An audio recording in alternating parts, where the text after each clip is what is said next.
Chapter 4 Warriors on Field. You killed my brother. Writabrata growled at a lambush and released arrows at him. The other sons of Pandavs dispatched arrows at the warrior of the Rakshas clan too. Surrounded on all sides, a lambush raised his shield blocking the arrows coming from the front and the left, while the ones that came from the right and behind lodged themselves in his coat of mail. The arrowheads only drew blood from him harmlessly, while he shot his arrows at the steeds pulling each of the 5 chariots encircling him, killing the 5 quartets of the animals. Thus rendering the foe's vehicles useless, a lambush rode out of the trap and circled around, shooting more arrows at the 5 boys stranded there. They raised their shields to protect themselves, but staggered behind from the force of the arrows and finally landed out of their chariots. The arrows came in unblocked and impaled the charioteers of the 5 to their deaths. A lambush carefully looked for gaps and precisely pierced the boys in their legs and arms. A lambush laughed and shouted to them, "If you are stupid enough not to run with your tail tucked between your legs, you all will die like that weak son of a erg." An arrow whizzed in from beyond the 5 stranded chariots and plunged into a lambush's arm. Abhimanyu appeared there on his chariot, his face flushed with effort and anger. Seeing his half-brother and cousins in danger, he had dropped his assault on the Kaurav defenses and turned to them. A lambush growled and pulled the bloodied arrow out of his arm with little effort. "Get out of here," Abhimanyu said to his kin, while knocking 2 arrows and releasing them in quick succession at the Rakshas warrior. "Wounded and stranded, you are sitting ducks here. Get to the heart of our array." But Pratavindya went to protest, but was cut short by the son of Subhadra, who raised his shield blocking 3 arrows from the enemy's side. "I can deal with him alone, cousin, now go." "Thanks," Writabrata, the least injured one, said and limped away, dragging his half-brothers with him. A lambush shot more arrows at Abhimanyu, which he blocked again and whispered to his charioteer, "Keep the horses least exposed and at an optimum distance." A lambush's body was quite large for his shield, and there were ample exposed parts which Abhimanyu could hit, not fatally by painfully, and he shot his next arrows that way. A lambush growled as his legs and arms were pierced by arrows, and he returned the favor. In spite of deflecting many, Abhimanyu still got inflicted with some in his arms and on his armor, but none of them were fatal. He broke the shafts off, leaving the tips in the wounds to be dealt with later, and continued fighting. His horses and charioteer were similarly afflicted too, but they held ground. Suddenly, a lambush lit something on fire and dropped it in front of his own chariot. It created a lot of black smoke and covered the entire area with 0 visibility. Abhimanyu ducked behind the guard edge of his chariot holding up his shield, as arrows from the now unseeable Rakshas warrior sailed through the smoke and landed on him. Blocking them, he took up a special arrow kept in the holder and struck its tip against the metal guardrail on his vehicle. The tip sparked and blazed up, and knocking it on his bow, he rose and shot it out at the presumed direction of his foe. He knew that in the smoke, it was impossible to hit a precise target like his enemy, but not a less precise target like the chariot. A lambush's chariot caught flames, and the spreading fire dispelled the obscurity. Cursing aloud, a lambush jumped down from his ablaze chariot and was met with a series of arrows from his enemy, who could now see him in the light of the fire. Pierced through his armor by the shafts, the Rakshas warrior turned away and fled, preventing further injury. "That's right," Abhimanyu shouted triumphantly, "with your tail tucked between your legs."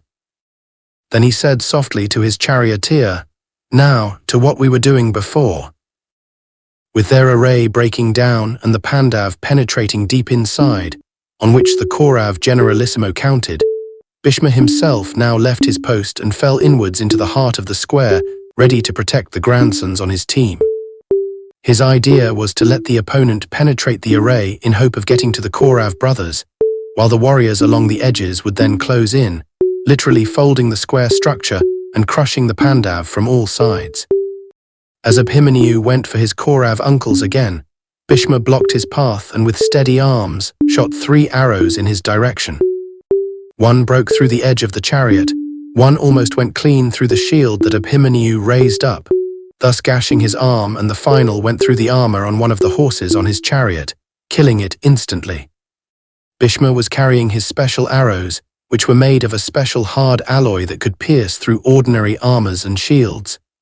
Bhishma raised his next arrow at the boy, when he had to redirect his aim, as Arjun, driven by Krishna, arrived on the scene, trampling a line of Kaurav soldiers. The chariot stopped between Abhimanyu and the grandsire, and Arjun said to his grandfather, while holding up his Gandiv, "Over my dead body, grandsire." Bhishma released the arrow he was holding, but it deflected off Arjun's shield. He was the few of the warriors on Pandav's side who had a shield made of the same material as the grandsire's arrows.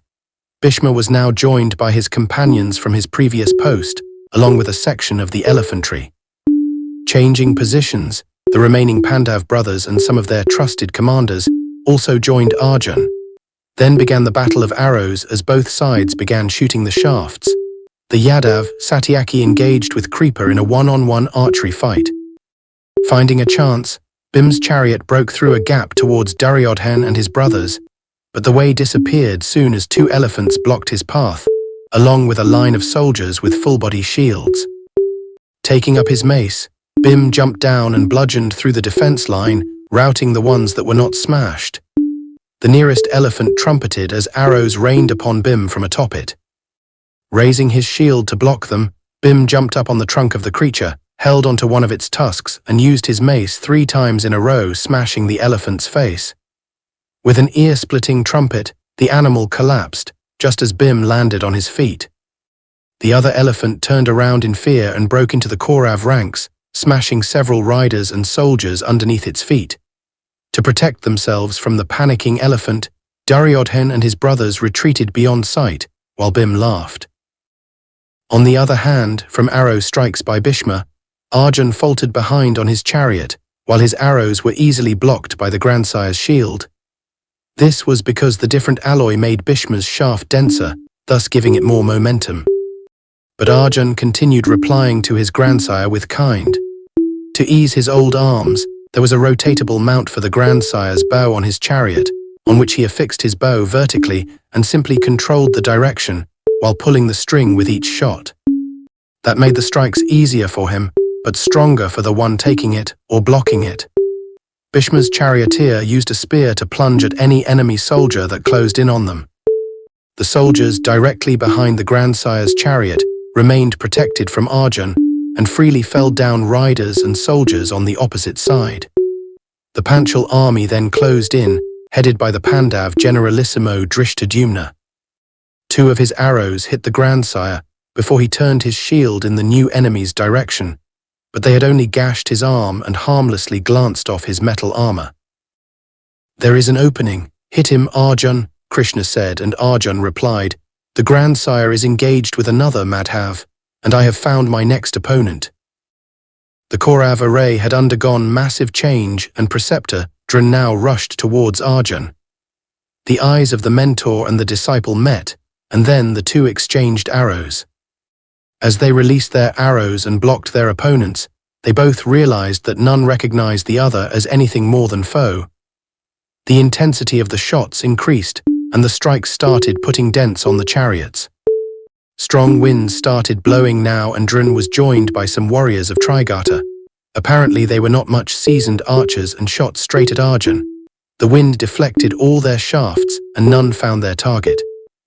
Then, calculating the intensity of the wind, Arjun directed his own sets of arrows properly and fell down each one of those warriors. Only Dran remained, and their duel continued. King Drupad and his 2 sons, Shikundi and Drishtadyumna, shot arrows at the grandsire together, but the old man with unbelievable swiftness blocked them all. He then directed his shots at Drupad and Drishtadyumna, ignoring Shikundi completely. The grandsire's chariot closed in on the father and son, while the other son, Shikundi, shot arrows from an exposed angle. The arrows scratched Bhishma and 2 pierced through his armor, but he only broke the shafts and continued being busy with Drupad and the Pandav general. Then the Yadav soldiers passed by Shikundi and closed towards the grandsire, making him lose a clear shot. Then flames erupted in the battlefield, as soldiers, horses and chariots were set ablaze with a blast of heat wave. The flames were not normal in color, but a vivid greenish red. Bhishma has now knocked on his bow a fat arrow whose tip burned with the same greenish-red hue. He released it at one of the Yadav chariots, and it blasted into similar flames, making all the soldiers and horses around it catch the fire in the blink of an eye. It was the most formidable fire weapon, and very few alive have actually seen one in action.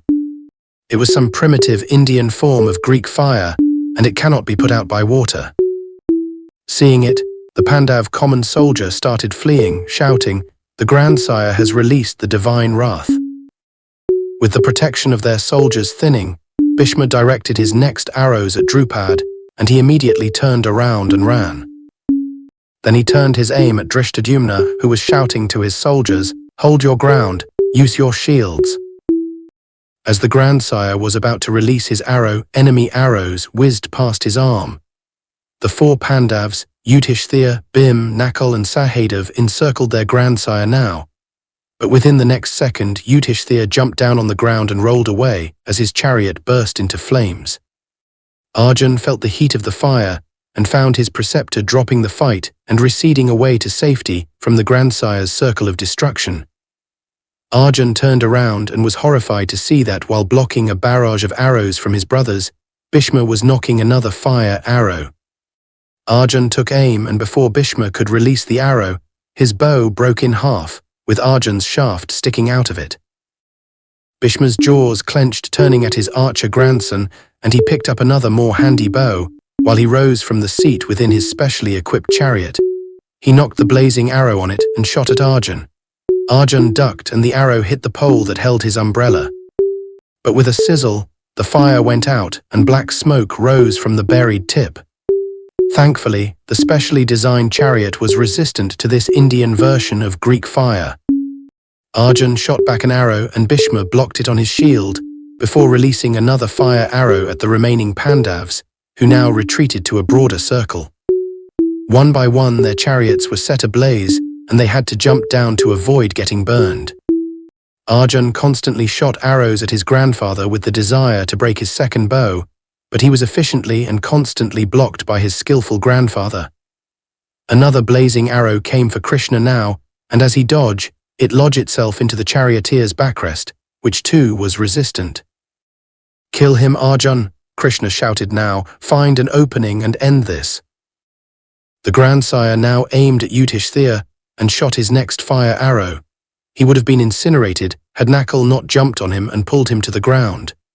The mist projectile hit the rank of Pandav warriors behind them and set at least 10 to 15 men on fire. Some arrows were shot in answer from that direction, blocking which Bhishma ejected 2 fire arrows that way, blowing up more warriors. The Pandav ranks were completely devastated now, and there was no formation left. "Arjun," Krishna sounded desperate, and Arjun shot more arrows at Bhishma. Bhishma now took an alloy arrow instead and shot with full draw at Arjun, who was thrown off his chariot trying to block it. As he tried to get up, another arrow whizzed over his head, narrowly missing him, and he fell down again. Bhishma redirected his alloy arrows at the other Pandavs now, piercing them through their armors and shields. Leaving the charioteer's position, Krishna now took to the ground and untied the discus from his waist, looking at the grandsire, who was busy trying to impale the 4 Pandavs. The discus was a wonderful piece of throw weaponry which acted somewhat like a boomerang, except that it was a flat ring with a serrated outer edge made to cut through flesh. It was good on a one-on-one battle, but quite less effective on a battlefield such as this. The Pandavs had witnessed Krishna use his discus only a few times, like when he decapitated one particularly arrogant Yadav leader called Shishupal during an assembly. Holding the weapon now, Krishna began to advance on foot at the grandsire, but he was held behind by Arjun. "No, Madhav," Arjun pleaded while holding onto his legs. "You vowed not to fight. Don't let people brand you a liar." Krishna responded firmly to him, "If you won't fight, then I will. Grandsire wields the fire weapon. Without the protection of our chariot, if you attack him, he will kill you." "So be it," if that's what it takes to snap you out of your dreams of having to win this war without killing the enemy. At this moment, the sun watchers in the camp on both sides blew into their horns, declaring sunset and end of the day's war. That timely end protected the still remaining Pandav army from the terrible death trap set by the Kuru grandsire. Krishna tucked his discus back in his waist, as the Kuru army triumphantly retreated, leaving the devastated Pandav army to pick up their pieces. To be continued. Stay tuned for the next chapter,